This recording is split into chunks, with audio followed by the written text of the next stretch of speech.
Yes, guys.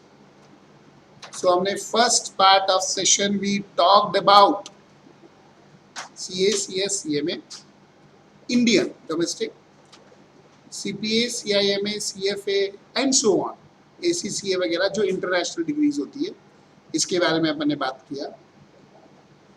Since you are a 10th standard students, it's not so important for me to go into the subjects of each courses because आपको subjects तभी समझेंगे जब आप 12th पास हो जाओगे या graduation में आओगे तब, बिकॉज सब में वही सब्जेक्ट्स आते हैं जो हम लोग 12th से पढ़ना चालू करते हैं 11th से. Now let's move to law again. I was talking about law LLBs. मैं आपको बोल रहा था नॉर्मल लॉ भी होता है, आप कोई भी कॉलेज ज्वाइन कर सकते हैं नॉर्मल. जैसे अगर आप थाना में जाओगे तो मेडिकल कॉलेज है, पोद्दार में भी लॉ होता है, माटुंगा में. ऐसे बहुत सारे लॉ कॉलेजेस मिलेंगे आपको. विकास कॉलेज है, चर्च गेट में भी एक दो कॉलेजेस है. लॉ की जो स्कूल्स होती है वो ज्वाइन करने में सबसे बड़ा एडवांटेज क्या है कि एक्सपोजर बहुत अच्छा होता है. Now next come to the actuaries. मैंने आपको याद है ग्रेजुएशन लेवल पे मैंने आपको डिग्री बताई थी BBI, बैंकिंग एंड इंश्योरेंस.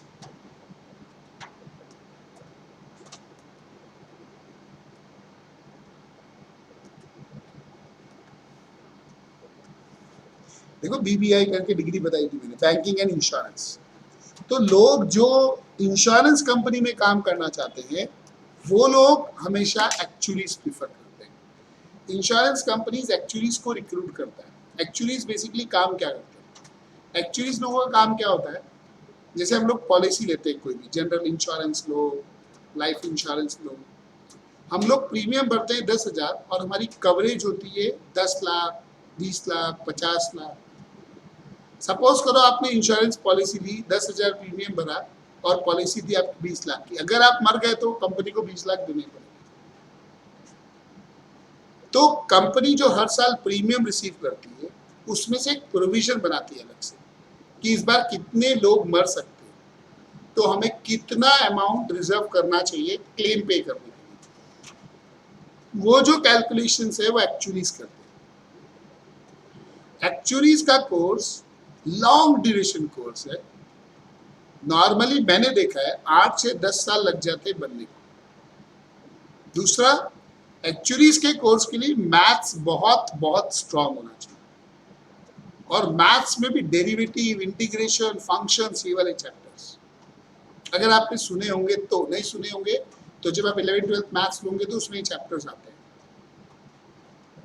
तो जो स्टूडेंट्स को एक्चुअलीज करना है they need to be good at maths. अगर मैथ्स में अच्छे नहीं है तो actually is a tough cup of T. अब ये जो एक्चुअलीज का कोर्स होता है, ये कोर्स टाइम बहुत लगता है पहुंचने पर. तो 3 साल पहले की बात है, एक स्टूडेंट आई थी मेरे पास में एंड शी आस्क्ड मी कि sir I wanted to go for actuaries, मेरे को सीए नहीं करना है. इनका ठीक है, करो, गो फॉर एक्चुअलीज. तो बोले सर मेरे को एक प्रॉब्लम है, मेरे को सब पता चल गया पर मुझे एक्चुअलीज के बारे में थोड़ी और जानकारी चाहिए, तो आप मुझे कुछ हेल्प कर सकते हो? श्योर. मैंने उसको इमीडिएटली एक एक्चुअलीज से बात करवा दी. जो मेरा एक फ्रेंड है, उस फ्रेंड का फ्रेंड एक्चुअलीज था. मैंने उसको सीधा फोन लगा के उससे बात करा दी. मैंने कहा ये ले फोन, तू बात कर ले, तेरे को जो सवाल पूछना है पूछ ले. उसने उससे बात की. बाद में मैंने भी वो कॉल ज्वाइन किया. मैंने बोला और क्या बता दिया सर? बोले हाँ. उसने मुझे क्या बोला, बोला देख इस बच्चे को बोल, बच्ची को बोल कि सोनली एक्चुअलीज के बेस पे रिस्क नहीं लेना. डू सीए के साथ एक्चुअलीज कर. तो सीए तो 4 साल में बन जाएगी, एक्चुअलीज 10 साल चलेगा. तो 10 साल बाद अगर डिग्री नहीं आई तो, और बोले रेम्यूनरेटिव भी सीए ज्यादा है. अब ये एक्चुअलीज इंडिया में भी होता है और इंटरनेशनल लेवल पे भी होता है. जब मैं बोलता हूँ इंडिया में होता है, इसका मतलब क्या हुआ कि इंडिया के अंदर जो भी कोर्सेज होते हैं ये एक्चुअलीज की सोसाइटीज होती है और इंटरनेशनल भी होते हैं. तो अगर आप इंडिया का कर लेते हो तो इंटरनेशनल में कुछ 1-2 एग्जाम देके आप ज्वाइन कर सकते हैं. और सब जगह पे सिमिलर पैटर्न होता है। वैसे ही मैं लॉ के बारे में बात कर रहा हूँ। लॉ जो रहता है लोग इंडिया से भी कर सकते हैं और इंटरनेशनल। इसके ऊपर आपको एक किस्सा बताता हूँ। मेरा एक स्टूडेंट था, वो सीएस में मेरे यहाँ पे था, very sincere very good student. उसने सीएस ज्वाइन किया, सीएस पास हो गया, फाउंडेशन एग्जीक्यूटिव फाइनल, फिर उसने जॉब चालू की। जॉब करके फिर वो जॉब करते करते सिंगापुर पहुंच गया। सिंगापुर गया, सिंगापुर से उसने फिर इंटरनेशनल लॉ किया, फिर वापस इंडिया आया। ऐसे आया, तुमसे मिला, बोले सर मैंने सीएस करने के बाद ये कंपनी ज्वाइन की, इसके बाद मैं सिंगापुर गया, सिंगापुर में मैं जॉब के साथ इंटरनेशनल लॉ किया, and now I am eligible for all international companies and compliances. So again you see the route. जब तक हम हमारी डोमेस्टिक डिग्री नहीं करेंगे ना, तो इंटरनेशनल डिग्री में हमको आसानी नहीं होती है। It is not so easy for us to enter. तो आप यहाँ का लॉ पढ़ने के बाद इंटरनेशनल लॉ भी पढ़ सकते हो, ऐसा नहीं है कि यहाँ किया और रुक गए। Now we come to the next part, that is IIMs. IIMs के बारे में सुना है क्या आपने कभी? Have you heard the word IIM?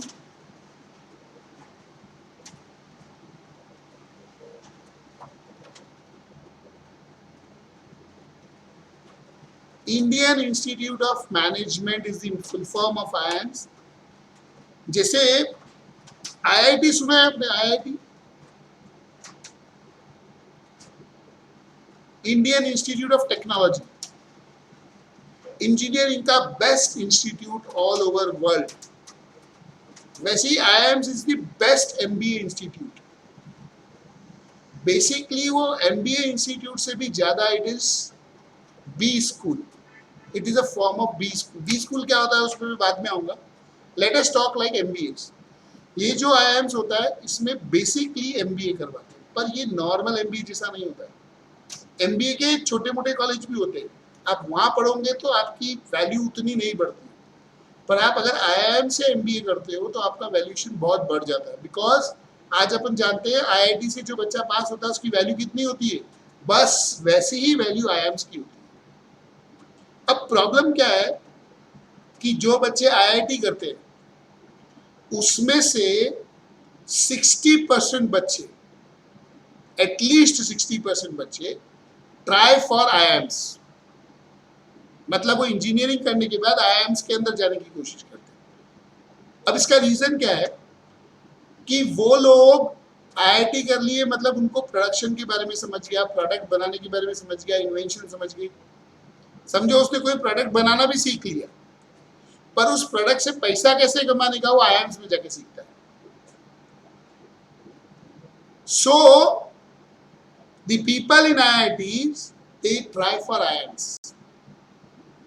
और आप सोचो जिस बच्चे को आईआईटी में सिलेक्शन हो गया, आईआईएम्स कोई बड़ा बात नहीं, क्योंकि एंट्रेंस सिमिलर होती है। और जब हम आईआईएम्स में सिलेक्शन के लिए जाते हैं तो हमारे बचपन से जो बैकग्राउंड है ना वो सब काउंट होता है। मतलब आपने 10th में कितना स्कोर किया, 12th में कितना स्कोर किया, आपके पास दूसरी डिग्री कौन सी, अगर आप सीए हो तो एक्स्ट्रा पॉइंट मिलते हैं, आप इंजीनियर हो तो एक्स्ट्रा पॉइंट मिलते हैं, फिर आपका पर्सनल इंटरव्यू होता है, ग्रुप डिस्कशन होता है, उसके बाद एडमिशन होता है। अब ये आईआईएम्स का जो मेन एमबीए होता है वो बीकॉम के बाद होता है, बैचलर्स के बाद बोलते हैं, ग्रेजुएशन के बाद, वो 2 साल का होता है। आईआईएम्स में कोर्स होता है जो 12th के बाद होता है, जो 5 साल का होता है, इंटीग्रेटेड कोर्स, जिसमें 3 साल का बैचलर डिग्री है और 2 साल का एमबीए का डिग्री है। ये जो डिग्री है सबसे पहले आईआईएम्स इंदौर ने चालू किया था विथ 150 सीट्स, 150 सीट्स थी इसकी।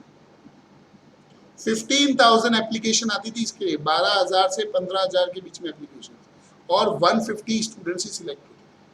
Recently other IIMs have also started, Ahmedabad, Bangalore, इन्होंने भी चालू कर दिया है। और ये कोर्स में अगर आप जाना चाहते हो तो आपको बहुत मेहनत है, बिकॉज आपका मैथ्स बहुत अच्छा होना चाहिए, आपकी इंग्लिश अच्छी होनी चाहिए, आपका लॉजिक्स अच्छा होना चाहिए, तो आप ये कोर्स कर सकते हो। तो आपको प्रैक्टिस चाहिए, बहुत बहुत प्रैक्टिस चाहिए। क्योंकि आप सोचो 15,000 में से 150 सीट सिलेक्ट हो रही है, यानी 1% सिलेक्शन है। तो 1% में आने के लिए बहुत बहुत मेहनत है। बट अगर वहां चले गए तो फिर सब बरोबर है। अब आते हैं next, B schools. B schools क्या होती है, सुना है बी स्कूल्स कभी?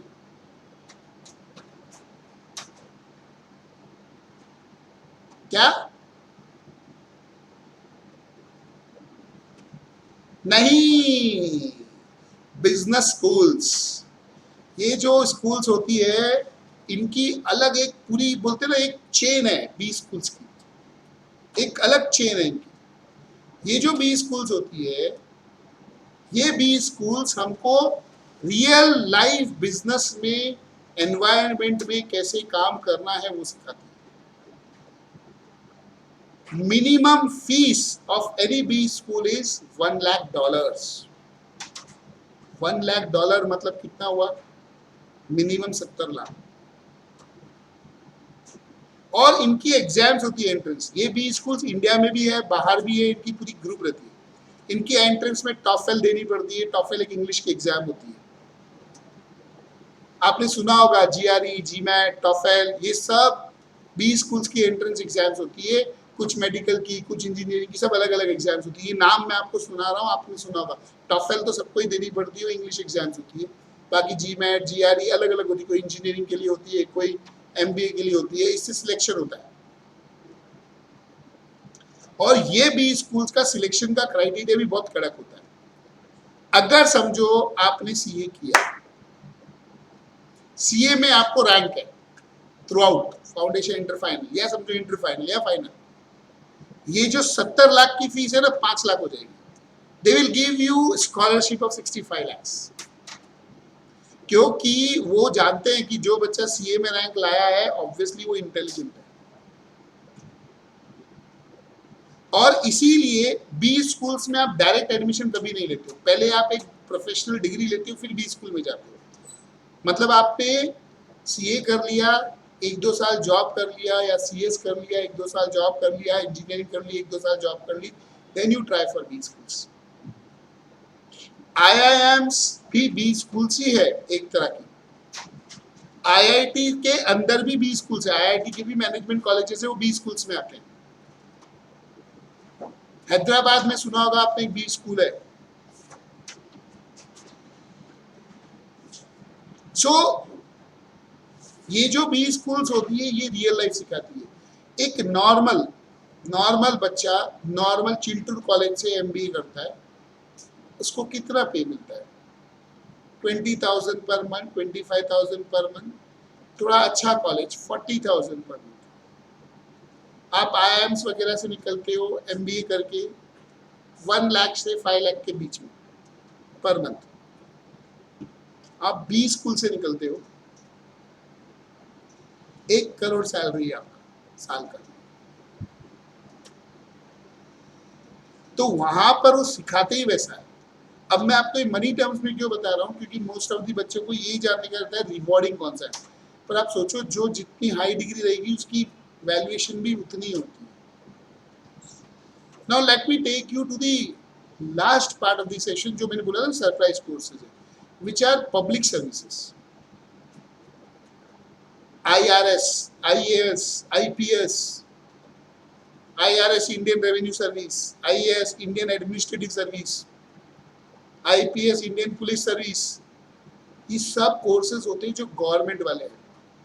और अभी आज के टाइम में students have started taking interest in these courses also.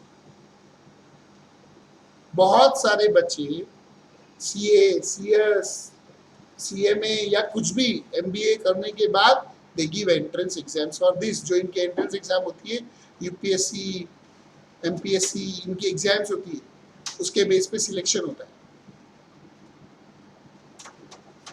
आप सोचो आप सीए बन गए और सीए बनने के बाद आप कलेक्टर बन गए आईएएस करके, मैं बोलूं अनबीटेबल कॉम्बिनेशन। जिसको पैसे की अकल और जो कलेक्टर बन गया, collector is not less than a prime minister of a particular city. एक शहर का प्राइम मिनिस्टर से कम नहीं है वो। वहां उसकी मर्जी के बगैर परिंदा भी पर नहीं मार सकता है, ऐसा पावर होता है कलेक्टर का। ये जो बड़े बड़े गवर्नमेंट डिपार्टमेंट के ऑफिशियल्स होते हैं, सब IRS IAS अलग अलग डिग्री पास करके गवर्नमेंट में घुसते हैं। ये आज का मॉडर्न ट्रेंड है, इनकम टैक्स कमिश्नर बनना, पुलिस कमिश्नर बनना, कलेक्टर बनना, और भी अलग अलग गवर्नमेंट की पोस्ट होती है, उसमें एंट्रेंस एग्जाम देके पास होना, this is common trend. But ये सब कोर्सेज के लिए पढ़ना पड़ता है। Let me take you to a new story. एक अलग स्टोरी सुनाना आपको। ये स्टोरी कुछ आपको एक अच्छी चीज बताएगी। एक बंदा था जो भगवान के पास बैठा बैठा खूब रो रहा था, खूब गालियां दे रहा था। मेरी लाइफ में कुछ अच्छा नहीं होता है, मेरी जॉब अच्छी नहीं है, मेरे पास पैसा नहीं है, मेरे को काम नहीं है, एक्सेट्रा एक्सेट्रा सब बोल रहा था। भगवान आपने मेरे साथ अच्छा नहीं किया, मेरे को अच्छी नौकरी नहीं मिली, मैं अच्छा पैसा नहीं कमा पा रहा हूँ, मेरे पास काम नहीं है, मेरे को समझ में नहीं आ रहा मैं क्या करूँ। भगवान आए, उसके पीछे कंधे पे हाथ रखा, ये डर गया, भगवान आ गए। बोले क्या हुआ, क्यों इतना दुखी है तू? बोले लाइफ में कुछ अच्छा ही नहीं हो रहा है। भगवान ने उसको एक पत्थर दिया, चमकता हुआ पत्थर। बोला जा बाजार में जा और इसकी वैल्यू ढूंढ के ला कि कितने से कितने प्राइस में बिक सकता है। मुझे हाईएस्ट पॉसिबल प्राइस ढूंढ के ला के दे, बेचना मत, सिर्फ प्राइस ढूंढ के लाना। बोला ठीक है। ये बाहर निकला, बाहर एक आम वाला खड़ा था। उसको बोला ये पत्थर बेचना भाई साहब, कितने में खरीदोगे? उसने बोला मैं आपको इसके 10 दर्जन आम दे दूंगा, 10 दर्जन, बस इसके ऊपर मेरी ताकत नहीं। थोड़ा आगे गया, एक आलू वाला था। उसको बोला ये पत्थर बेचना है भाई साहब, कितने में खरीदूंगा? बोला मैं आपको एक गोनी भर के आलू दे दूंगा साहब, इससे ज्यादा मेरे पास ताकत नहीं। गया आगे, ज्वेलरी की दुकान आई, ज्वेलर के पास गया, उसको पत्थर दिखाया, बोले ये पत्थर कितने में खरीदोगे आप, मैं आपको बेचने आया हूँ। वो ज्वेलर देख के चौंक गया, बोला 50 लाख रुपए दूंगा। ये बोला मुझे बेचना नहीं है, मेरे को सिर्फ भाव निकालना है। तो ज्वेलर को लगा शायद इसको प्राइस ज्यादा चाहिए। बोला 75 लाख देता हूँ, पत्थर मुझे ही बेच। ये बोला नहीं, मेरे को जिसने दिया उसने बोला बेचना नहीं है। बोला 1 करोड़ देता हूँ तेरे को।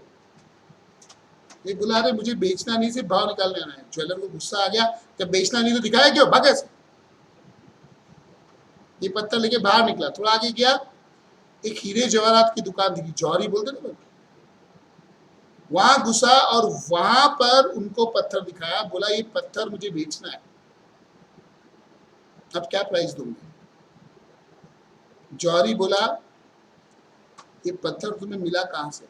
बोले क्यों? बोले बहुत अमूल्य पत्थर है, इसकी कीमत तो लगाना मेरी लायक ही नहीं है। ये जो मेरी दुकान, मेरा घर, मेरी ये जो दुकान में सोने जवाहरात पड़े, सब 15-20 करोड़ के हैं। ये भी दे दूं ना तो भी इस हीरे की, इस पत्थर की कीमत कम है। आदमी ने वो पत्थर लिया, चला गया।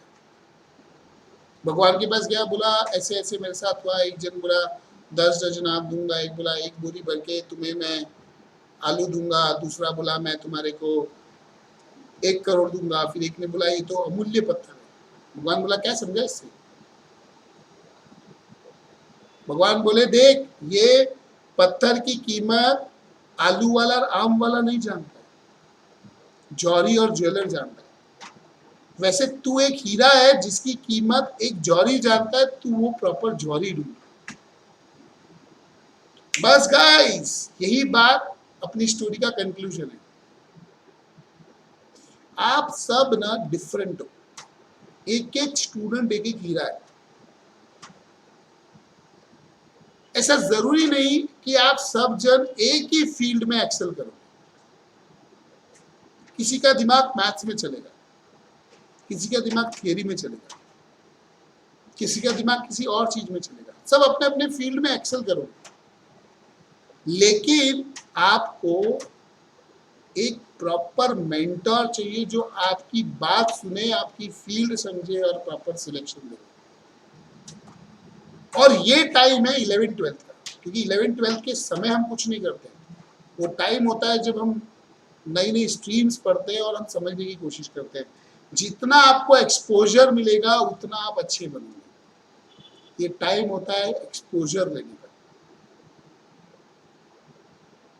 And I bet you no one can mentor you better than Maniyar commerce classes.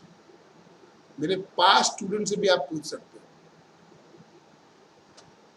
Now let's come to the conclusion again. हम लोग कर रहे थे करियर गाइडेंस की बात। आपको एक अच्छे मेंटर की जरूरत है, ये हमेशा ध्यान रखना है आपको, बिकॉज अच्छा मेंटर नहीं रहेगा तो आप क्या करोगे क्या नहीं करोगे आपको भी नहीं मालूम है। I never force students to do कि भाई यही कोर्स करो, जो तेरा मन हो वो करो। एंड ऐसा मैं क्यों बोलता हूं, अब मैं उस टॉपिक पे आ रहा हूं। Choose a career that suits you, it's very very essential. You have some skill, you have passion. I always tell student, make your passion your career. You will love your work and you will be successful like anything. Let me ask you few questions. आपने mister Chetan भगत का नाम सुना है क्या? Have you heard the name of Mr. Chetan Bhagat?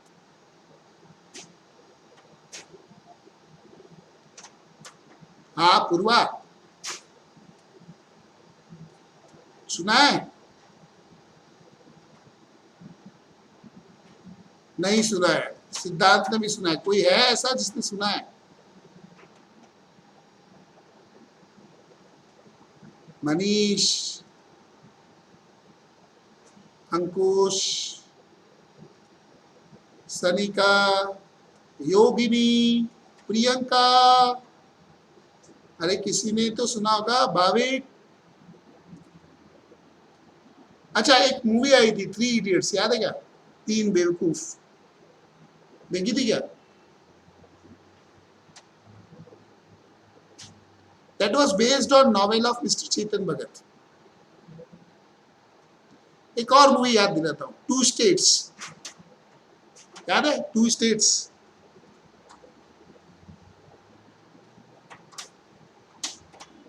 To states करके movie आई थी, याद है?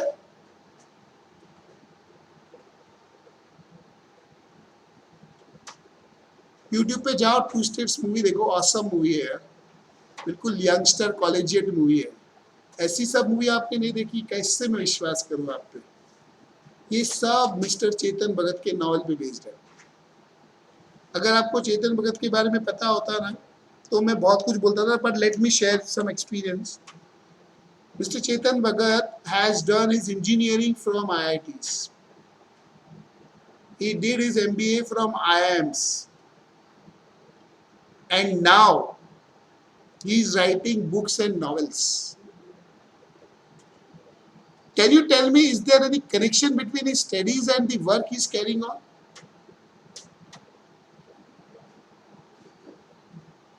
Is there any connection between?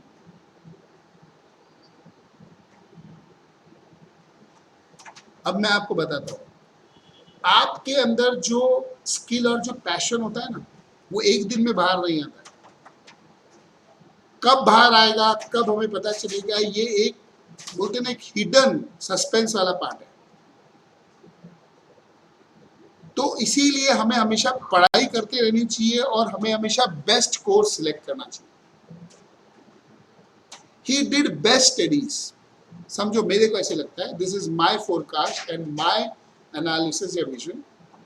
Mister Chetan Bhagat might have started with engineering because he might be good at studies, तो उसने इंजीनियरिंग चालू किया होगा।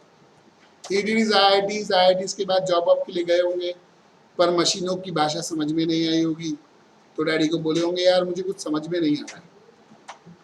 तो डैडी ने बोला होगा कोई बात नहीं, तुझे क्या अच्छा लगता है? बोले मुझे लोगों से मैनेज करना, काम करना अच्छा लगता है। डैडी ने बोला MBA कर। He might have started with MBA, उसने MBA चालू किया होगा। और एमबीए चालू किया होगा तो ही बिकेम एमबीए, जॉब करने गए होंगे, फिर उनको जमा नहीं होगा तो he thought let me do something which I love. He started writing some stories books, उसने पब्लिश करने को दी और ह्यूज सेल हो गया, and that's how he became a good writer, a good novelist, जो भी बोले। वैसे ही आप लोगों को अभी नहीं पता है कि आपका पैशन क्या है और आपकी स्किल क्या है। जैसे जैसे आप काम करते हो वैसे वैसे समझता है। इसलिए आज के टाइम में at present go for the best studies in commerce you can do. उसके साथ अपने अंदर जो स्किल्स है उसको पॉलिश करते रहो। एक टाइम आएगा जब अपने आप स्किल बाहर आएगी। लेकिन पढ़ाई छोड़ के कोई दूसरा काम में जबरदस्ती दिमाग लगाना is a foolishness. Why I tell you foolishness? मेरे पास बहुत सारे बच्चे आते हैं, बोलते हैं कि मेरे को क्रिकेटर बनना है, मैं क्रिकेट कोचिंग करना चाहता हूँ, मुझे फिल्म एक्टर बनना है, मुझे पढ़ाई लिखाई में कोई मजा नहीं है। मुझे एक बात बताओ, एक क्रिकेट की टीम में कितने प्लेयर होते हैं इंडिया में? हमारी जो क्रिकेट टीम होती है उसमें कितने प्लेयर्स होते हैं? 11 मेन प्लेयर और 2 एक्स्ट्रा, 13 प्लेयर्स, करेक्ट? अभी मुझे बताओ इंडिया की आबादी कितनी? 150 करोड़ अप्रॉक्स बोल रहे हैं अभी न्यूज में सब जगह। उसमें से 13 लोग सिलेक्ट होते हैं। चांसेस ऑफ सिलेक्शन कितना कम है।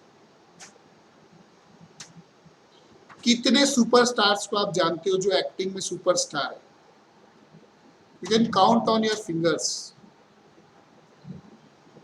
करेक्ट? 150 करोड़ की आबादी में से 15 लोग हैं जो एक्टर एक्टर्स बनते हैं, सुपर वाले।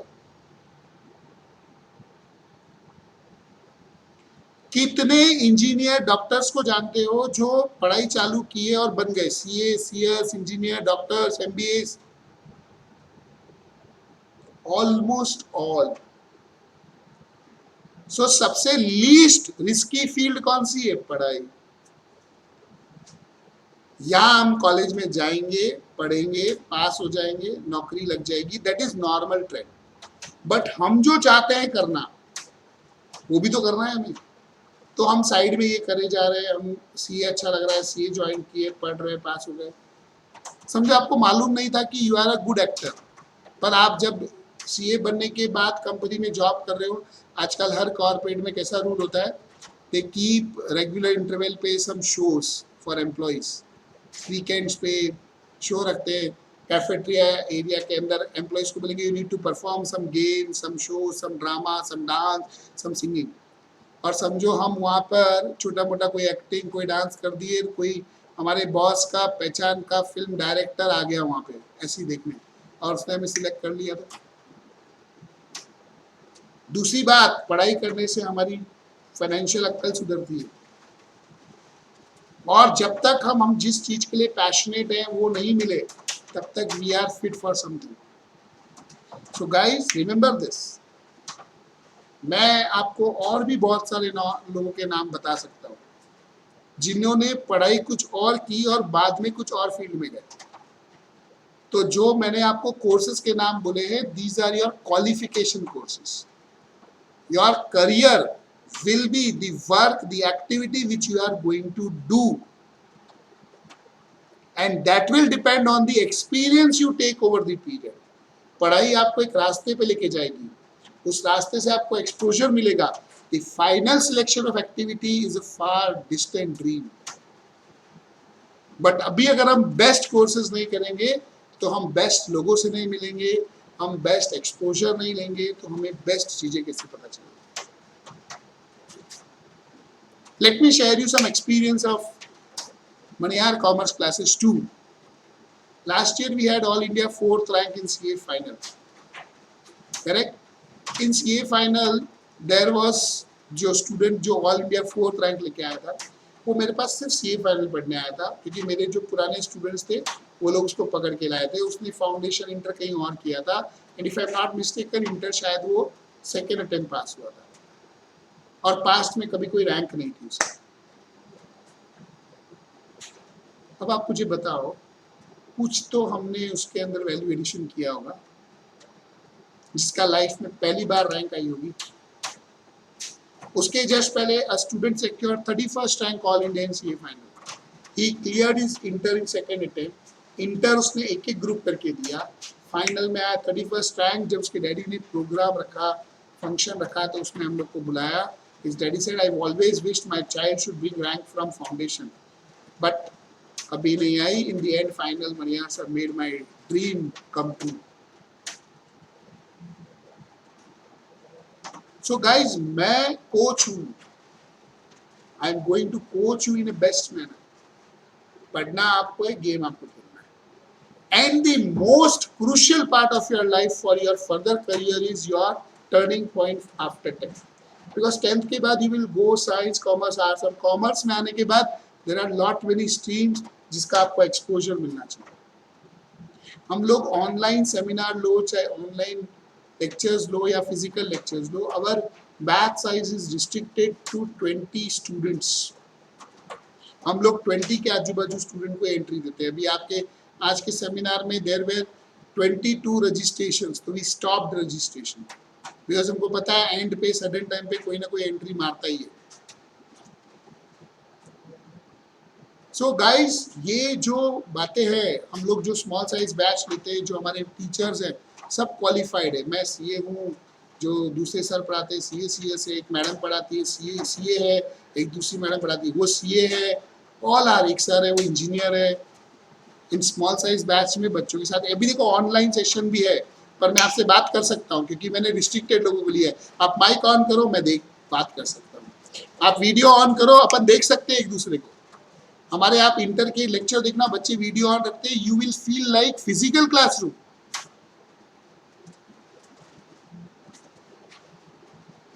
सो गाइज, ये जो चीजें हैं, these are our positive and clicking factors. Someone asked me doubt about the fees of IIMs. See, IIMs का फीस जो होता है वो भी लैक्स में होता है। जितने भी कोर्सेज, ये जो महंगे वाले कोर्सेज होते हैं, ये सब कोर्सेज में बैंक आपको लोन देती है, बैंक प्रोवाइड्स यू फाइनेंस, और उसकी इंस्टॉलमेंट जब आप बन जाते हो और जॉब चालू होती है तब से उसका रिपेमेंट चालू होता है। तो फीस आज की तारीख में आपका फीस का कोई बर्डन नहीं है। पहले आपको बेस्ट एजुकेशन, बेस्ट फील्ड में पढ़ाई करनी है। Correct guys? एवरीवन, एक बार जोर से ताली तो बजाई जाए यार। देखो इमोजी है ताली वाला, ऐसे क्या कर रहे हो? देखो पार्टी वाला इमोजी भी है, ऐसे देखो, एक पुंगी से रिबिन्स बाहर निकलते हैं। सी, हाँ, अरे पूर्वा तो बहुत गजब इंटेलिजेंट हो गई है। अरे सिद्धांत भी हो गया, अरे योगिनी भी हो गई है, वाह वाह। See, anywhere you go, whether it is online platform or it is a face-to-face platform, the important part is our interaction. आप और मैं बात नहीं करेंगे तब तक कुछ नहीं होगा, हमारा इंटरेक्शन बहुत जरूरी है। So let's close this session with a small note, एक छोटी सी मैसेज के साथ कि आप जो भी करें, जैसा भी करें, जो भी करना है अच्छे से करें। और आज के तारीख में you don't know what is your skill, what is your passion. आज आपको अच्छी पढ़ाई करनी है, you need to get good exposures. और ये जो मैंने करियर के कोर्सेज बताए हैं, ये कोर्सेज के ऊपर मैं 6 घंटे बोल सकता हूँ, पर मुझे ब्रीफली आपको बताने का था। ये मेन कोर्सेज है, इसके अलावा बहुत सारे छोटे कोर्सेज भी होते हैं जिनके बारे में अभी तक अपन ने बात नहीं की है। Correct? After this session, you will receive a feedback form का link. Please do fill that feedback form. This will help us to improve. हाँ सिद्धांत बोलो, हाँ बोलो सिद्धांत, हाँ हाँ आवाज आ रही है मुझे, बोलो सिद्धांत आवाज आ रही है मुझे, बोलो।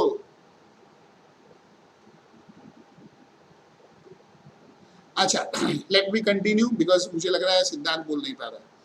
सो एक फीडबैक फॉर्म आएगा, उसको फिल करके रिव्यू देना। दूसरी बात, मैं से, हाँ बोलो सिद्धांत।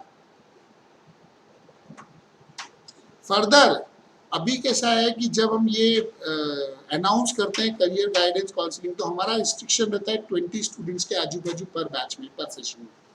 कभी कभी ज़्यादा हो जाते हैं तो हम नेक्स्ट बैच अनाउंस करते हैं। तो आज भी सेम सीन हुआ है, तो हम लोगों ने रोक दिया क्योंकि हमको एंड में डर रहता है कि 2-3 जन ज़्यादा हो जाएंगे, तो because I can see people on screen, I should able to see people on screen. तो next Monday we have kept one more session 3:30 पे। अगर आपके फ्रेंड्स रहेंगे स्कूल वाले, उनको बोलिए नेक्स्ट वीक के लिए रजिस्टर करें, उसका लिंक आपको भी मिलेगा। और नहीं तो उनको बोलिए जो नंबर, व्हाट्सएप नंबर जिससे आपको यहाँ आज का सेशन का लिंक आया था, उस पर अपना नाम एड्रेस भेजें तो हम उनको भेजेंगे लिंक। नेक्स्ट वीक वापस एक करियर गाइडेंस। नंबर 2, कल सुबह 11 बजे we have kept a demo lecture for maths for 11th standard. कल 11 बजे डेमो लेक्चर है 11th का मैथ्स का। अब आप सोचेंगे मैंने मैथ्स का डेमो लेक्चर क्यों रखा सर, मुझे नहीं बैठना हो, मुझे कुछ और सब्जेक्ट बैठना हो। उसका रीजन बोलता हूँ, मैथ्स कभी भी बोल के नहीं पढ़ाया जा सकता, मैथ्स के लिए लिखना पड़ता है। तो कल आपको पता चलेगा कि हम लोग ऑनलाइन प्लेटफॉर्म में कैसे लिख के पढ़ाते हैं, कैसे बच्चों के साथ इंटरेक्ट करते हैं। क्योंकि थियरी सब्जेक्ट पढ़ाऊंगा तो उसके लिए मुझे किसी चीज की जरूरत नहीं है, पीपीटी पे भी पढ़ा सकता हूँ, मैं बोलते रहूंगा तो भी समझ में आएगा। मैथ्स मुझे लिखना पड़ेगा, and that will be the adventurous part of the our demo lecture, कि आप देखोगे कि हम कैसे ऑनलाइन पढ़ाते हैं with the same feeling as you get in physical face to face class. आपको एक सेकंड के लिए ऐसा नहीं लगेगा कि आप फेस टू फेस क्लास में नहीं। तो अगर आज आपके कोई दोस्त है जिसको कल डायरेक्टली डेमो लेक्चर बैठना है तो भी चलेगा, लेकिन उसको बोलो मेरे नंबर पे, ये देखो ये मेरा नंबर है 9821164784, देखो पहले स्लाइड पे दिख रहा है नीचे। Tell him to send his detail on this number. We will share the link of tomorrow's lecture.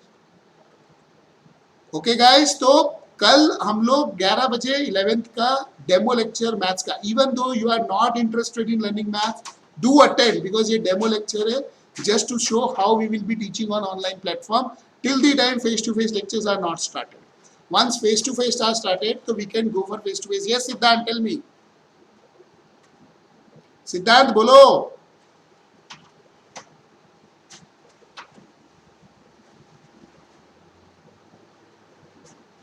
Tenth के बाद जो कॉलेज के एग्जाम के लिए वो, हाँ वो बोल रहे हैं कि इस बार ऐसे बात चालू है कि 10th की एग्जाम नहीं हुई है तो वो लोग ऑनलाइन एक एंट्रेंस लेने की सोच है जिसके बेस पे कॉलेज में एडमिशंस प्रोवाइड करेंगे। वो अभी तक नहीं अभी तक उसका पूरा नोटिफिकेशन नहीं आया, सिर्फ कॉलेज स्कूल वाले बोल रहे हैं। अगर उसका कैरिकुलम आएगा तो it will be based on your 10th curriculum.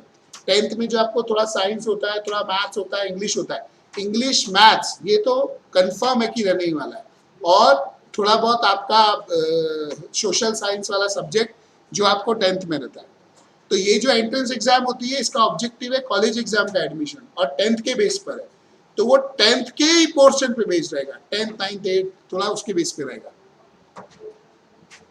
उसका पूरा नोटिफिकेशन अभी तक आया नहीं है, आएगा तो मैं सबको मैसेज करूंगा, अगर मुझे जैसे ही सबसे पहले आएगा आपको मैसेज करूंगा, और इन केस आई फील कि student need our help we will arrange sessions also, don't worry.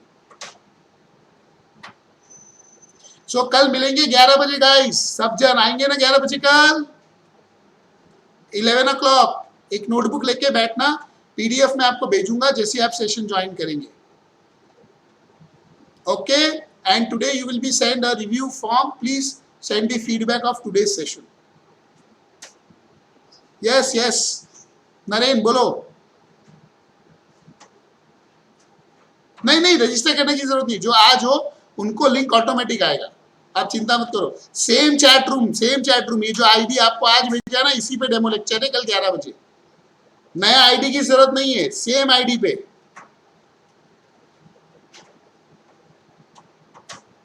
Same जो ये आईडी है ना इसी पे आना है कल 11 बजे। हम लोगों ने सब चैट रूम बना के रखे हैं, हम लोग के आईडी रोज चेंज नहीं होते, रोज नया लिंक नहीं आएगा, यही चैट रूम पे रोज मैं ही मिलूंगा आपको, कोई भी टाइम पे आओगे तो। कल 11 बजे हम लोग 11th standard maths demo lecture पढ़ेंगे। ओके गाइस, चलो bye guys, enjoy your day. The season is very romantic, the climate is very romantic going on outside. I think you will be enjoying today's climate mood. It's terrific. With whom I don't feel a 10th guy will ask me this question. And Siddhant, I feel you are quite dash dash. बाकी बच्चों ने सवाल नहीं पूछा, मतलब सिद्धांत ही जानबूझ के सवाल पूछ रहा है मुझे. सो गाइस, मिलेंगे कल 11 बजे. और आपके जो दोस्त लोग रहेंगे जिनको और सेशन अटेंड करने हैं, next Monday we have same career guidance seminar. Okay, bye bye, tata. Yeah, you can leave, guys.